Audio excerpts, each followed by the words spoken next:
Welcome back to my channel. দেখো নতুন একটা রেসিপি নিয়ে আজকে চলে এসেছি।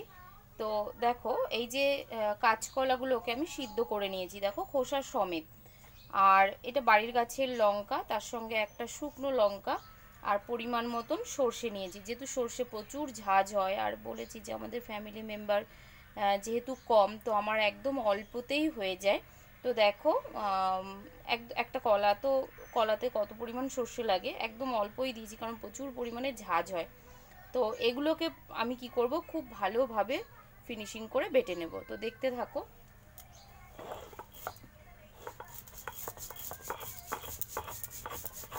আগে সর্ষে আর কাঁচা লঙ্কা, লবণ, আমি আবার কিছুটা পরিমাণ মতন লবণও দিয়েছি, আর শুকনো লঙ্কাটা দিয়েছি একটু আলাদা রকম গন্ধ স্বাদের জন্য।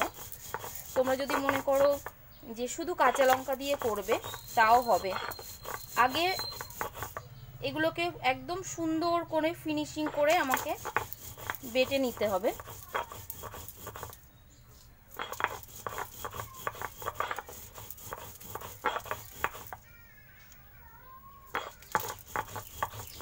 আমি যদি কলা আর সর্ষে লঙ্কা একসঙ্গে বাটতে যাই তাহলে অতটা ভালো হবে না। তো ফার্স্ট আমি যেটা করব সেটা হচ্ছে এইটাকে খুব সুন্দর করে মিহি করে বেটে নেব।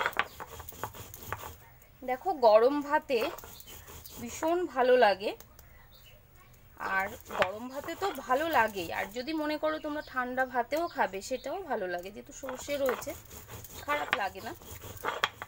তো কলা বাটা সবসময় একসঙ্গে হয়তো অনেকটা করা হলো থেকে যায়, একটু পরে তো খাই ঠান্ডা ভাতে, অসুবিধা হয় না।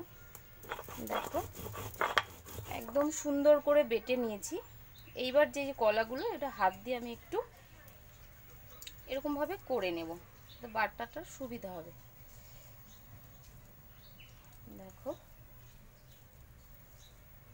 কেউ যদি মনে করো যে আলাদাভাবে সিদ্ধ করবে, যেহেতু কলায় কষ থাকে, তাও করতে পারো। আদারওয়াইজ যখন ভাতে সিদ্ধ দেবে, ভাতের কালারটা যাতে নষ্ট না হয়ে যায়, কালো না হয়ে যায়, তাই বেশ কিছুক্ষণ আগে একদম জলে অনেকক্ষণ ভিজিয়ে রাখবে।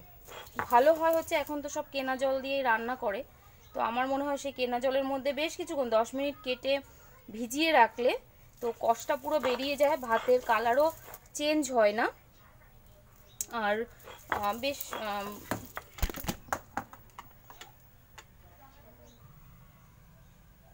দেখো এইভাবে সুন্দর করে মিহি করে একদম বাটতে হবে। যেটা বলতে গেছিলাম, ওই কলাটাকে 10 মিনিট মতন ভালো জলে একটু ধুয়ে রেখে তারপর দিলে, আর জলটা যদি একটু ভাতের জলটা গরম হয়ে দেওয়া হয় তাহলে খুব ভালো হয়। অনেকে কি করে একদম ঠান্ডা ভাতের জলে দিয়ে দেয়, তো কি হয় যতই ধোয়া হয় কিন্তু কলার কষটা কিন্তু ভাতেই মিশে যায়। তো ভাতের জলটা একটু যে গরম হবে তারপর কলাগুলো দিলে সব থেকে বেটার রেজাল্ট পাওয়া যায়, কি ভাতের কালার চেঞ্জ হয় না, সাদাই থাকে। তো দেখো এভাবে হাত দিয়ে একটু মিশিয়েও দিতে হবে।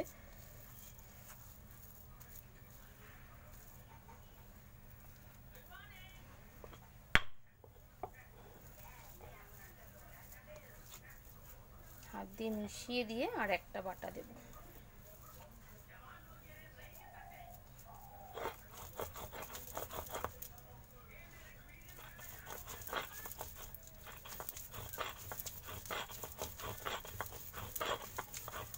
আর লবণ একটু দেখতে হবে কি লবণ ঠিক আছে কিনা, না হলে মিশিয়ে দিতে হবে।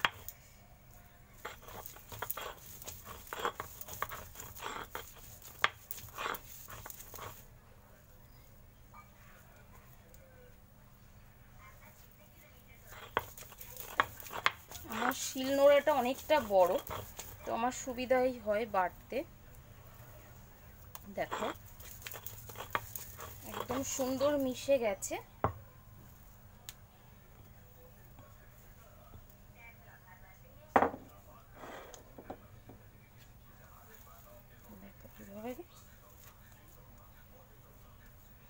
একদম কমপ্লিট হয়ে গেছে। অনেকেই হয়তো ভাববে শুকনো লঙ্কা কেন দেবে,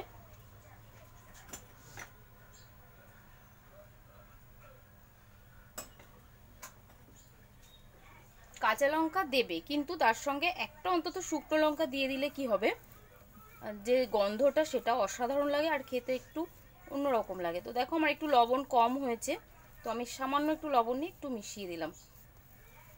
এই হয়ে গেল আমার কলা বাটা খোসা সমেত। তো এটা গরম ভাতে খেতে অসাধারণ লাগবে। তোমরা যারা পারো না বা খাওনি কখনো, তো এভাবে করে দেখো, একদম সিম্পল একটা রেসিপি, তো খুবই ভালো লাগবে, তাই তোমাদের সঙ্গে শেয়ার করলাম। দেখো এই যে এতটা হয়েছে একটাতেই, আর এগুলো অনেকটা খাওয়া যায় না, তাই একটাই যথেষ্ট, অল্প অল্প করে, কারণ যেহেতু সর্ষে দেওয়া হয়েছে প্রচুর ঝাঁঝ লাগে। তো দেখো এটা হচ্ছে আমার আজকের প্রেজেন্টেশন।